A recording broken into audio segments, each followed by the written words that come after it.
Welcome to Variety is the Spice of Life. Have you ever tasted a delicious Brinjal Pitlai in a traditional Tamil home and wondered why it tastes so much better than the versions you make at home? That secret isn't just in the ingredients, it is in the process. The freshly roasted spices, the right kind of brinjal, properly cooked toor layered tamarind flavor, and that final sizzling temp. Today we're going to discover how to make Brinjal Pitlai the traditional South Indian grandma way, rich, tangy, spicy, thick, and deeply comforting. And if you'd like the detailed recipe, ingredient guidance, and all the little techniques behind this dish, visit our blog. The link is available in the description. Let's get started.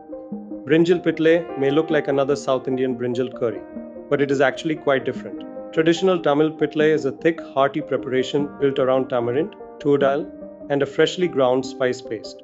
It has long been part of Tamil celebrations, temple feasts, wedding meals, and traditional family lunches. And unlike an ordinary brinjal curry, which may use tomato or coconut as its base, Pitlai gets its character from the combination of tamarind, dal, and roasted spices. The texture is thicker, the flavor is more layered, and every ingredient has a specific role. And this is where Grandma's version has an advantage. She doesn't depend on shortcuts. She relies on fresh ingredients, careful roasting, patient simmering, and years of knowing exactly when something is ready. The first secret to great pitlai begins before you even switch on the stove. Choose small, firm, dark purple Indian brinjals. They hold their shape beautifully while cooking and absorb the tamarind and spice flavors without becoming mushy. For the sourness, use block tamarind rather than concentrate. Soak a lemon-sized portion in warm water and extract the pulp. Your toor should be relatively fresh and pale yellow. Once cooked, it should become soft and mashable, but not watery. And then comes another important ingredient, freshly grated coconut. This isn't just there for flavor. When ground with the roasted spices, fresh coconut gives the pitlai its thick, velvety body and helps carry the aroma of the spices throughout the dish. Good pitlai begins with good ingredients. Now we come to the real heart of Brinjal Pitlai, the homemade spice paste. This is what separates authentic pitlai from an ordinary brinjal curry.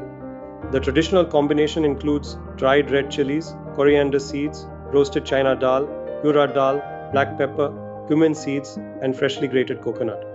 But here's the important part. Don't simply throw everything into a mixer. Traditionally, the spices are dry roasted carefully over a low flame. Roast the dals first, followed by the seeds and then the chilies. Keep stirring constantly and stop as soon as the spices become fragrant. Burnt spices can ruin the entire dish. Once they're roasted, grind them with the fresh coconut while they're still slightly warm. Add water gradually. The finished paste should be thick and almost spreadable, never watery. That paste is where the magic begins. The next step is preparation, and this is where small details make a surprisingly big difference. Cut the small brinjals into generous quarters or bite-sized pieces. Then immediately place them in salted water for about 10 to 15 minutes.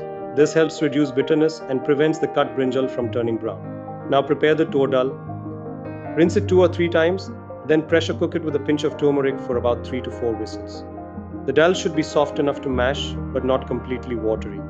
And here's another traditional trick, to prepare 2 tamarind extracts. The first extraction is thick and intensely tangy. The second is thinner and is useful for cooking the brinjal and controlling the consistency. This gives you much better control over the final flavor. Now it's time to bring everything together.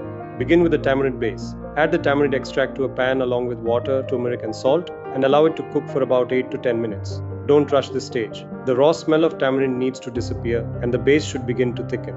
Next, add the cooked toor dal and allow it to simmer for a couple of minutes. Then add the brinjal. Finally, stir in that beautiful homemade spice paste. The timing matters.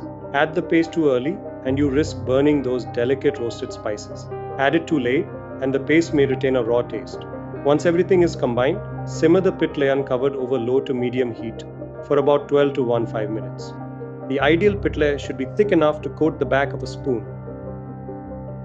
Now comes the part that separates following a recipe from actually cooking like grandma. Taste your pitlai before finishing it.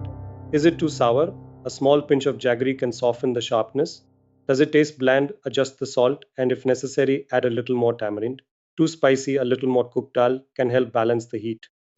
And if the consistency is too thin, don't immediately add anything. Simply allow it to simmer uncovered for a little longer. Remember, authentic pitlai isn't supposed to be watery. It should be thick, hearty, and full-bodied. With the brinjal still holding its shape, the secret isn't complicated. It's simply about tasting, adjusting and giving the ingredients enough time to come together. And now comes the finishing touch that can transform the entire dish, the traditional tempering. For authentic Tamil pitlai, sesame oil or gingerly oil is the star. Heat the oil but don't let it smoke. Then follow the order carefully. First, add the mustard seeds and let them splutter completely. Next come the dried red chilies. Then add the curry leaves. And be careful, because they can make the hot oil splutter. Finally, add just a pinch of asafoetida. Don't rush this sequence. Each ingredient releases its aroma at a different stage. And now comes the magical moment. Pour that sizzling tempering directly over the hot pitlai. You should hear that beautiful hiss. Gently fold it in, cover the pot for about 2 minutes, and let the trapped steam lock those aromas into the curry. That's the grandma touch. So how should you serve authentic Brinjal Pitlai? The traditional way is simple: hot steamed rice, generous ladles of pitlai, and a spoonful of ghee melting right on top. Add some crispy appalam for crunch. You can also pair it with cooling morkuzambu, a little pickle, raw onion, potato roast, or vejakai fry. But avoid serving it with another strongly tamarind-based dish. The flavors can become too heavy. And here's a wonderful bonus. Pitlai can actually taste even better the next day. Cool it completely, store it in an airtight container, and refrigerate for up to 3 days. When reheating, use a low flame and add a small splash of water if necessary. The important thing is to preserve the aroma of that freshly roasted spice paste. Because great pitlai isn't about shortcuts, it's about respecting the process. And that's the secret behind making Brinjal Pitlai like a South Indian grandma.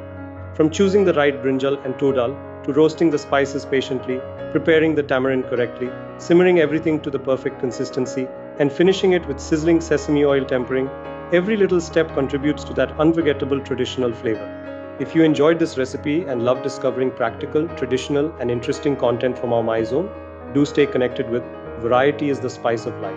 And if this video helped you, please like, share, and subscribe to our channel. Your support encourages us to bring you many more such recipes, stories, ideas, and useful discoveries. And remember, sometimes the most extraordinary flavors don't come from complicated recipes.